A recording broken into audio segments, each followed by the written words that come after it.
was buried about a month ago. About people in 6 counties turned out to mourning. They all lined up in the church. Line so long, it extended right out the door. People waiting to get in to see him like he was lying in the state or something. And I thought, well, maybe I had stumbled into the wrong funeral. I thought maybe I had stumbled into the wake of somebody who deserved to be revered with such respect and dignity.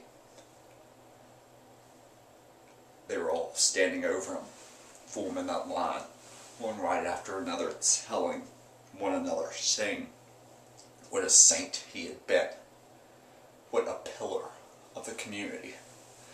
In their faces, they were all washed with tears, one right after the other, crying over him, washing away his sins, his transgressions. But they didn't know him. Not like I knew him. The way I knew him was a slight bit different. 2 nights after my dad died, maybe the ground hadn't even settled over his grave yet, I woke up from a nightmare. I was screaming for my dad, but it wasn't my dad who came. It was my uncle. And he came and he put his arms around me. And he said it was going to be alright. That he was going to watch over me. And I was going to be safe. And I didn't have to cry anymore. But then he started to touch me. And I kept calling out for my dad. Dad. Dad. Only my dad, he couldn't come.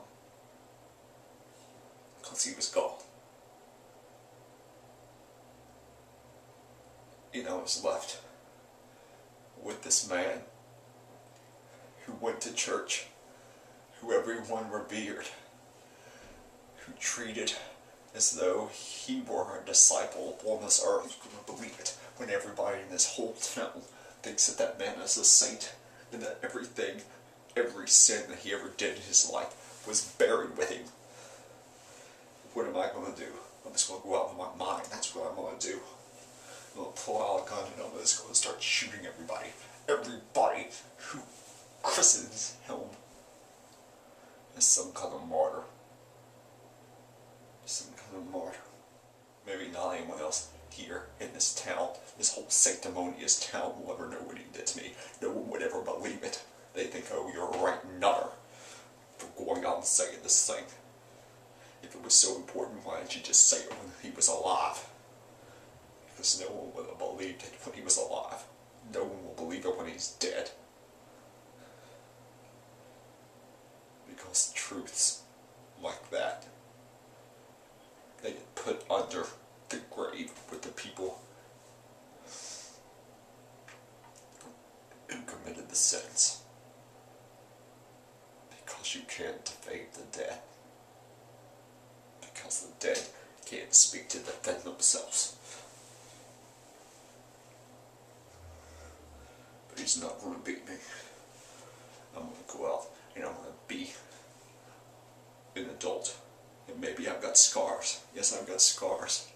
They're over a decade old inside of me. And maybe looking at me, maybe standing in a room, or maybe you can catch me smiling on some rare day when I can feel some semblance of joy in my existence. You can't see them, but I can see them, and they're buried deep within. I just have to stop ripping them open. I have to learn to just go on with my life. Just be whole. Just be whole. for any of us all in this existence. Not just those that have been raped or traumatized. Being whole.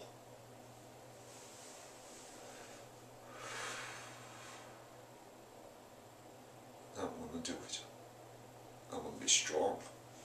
And I want to make it. And every time I fail, I'm going to pick myself up. And I want to do it just for him. I'm going to go on and I'm going to make myself go on in spite of him.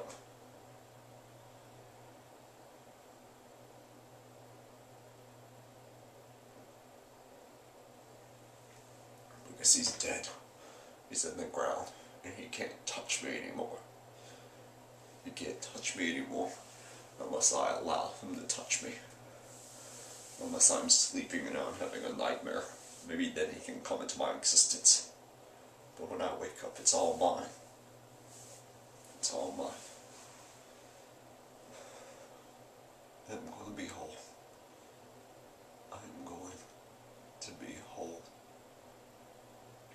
Somehow, some way,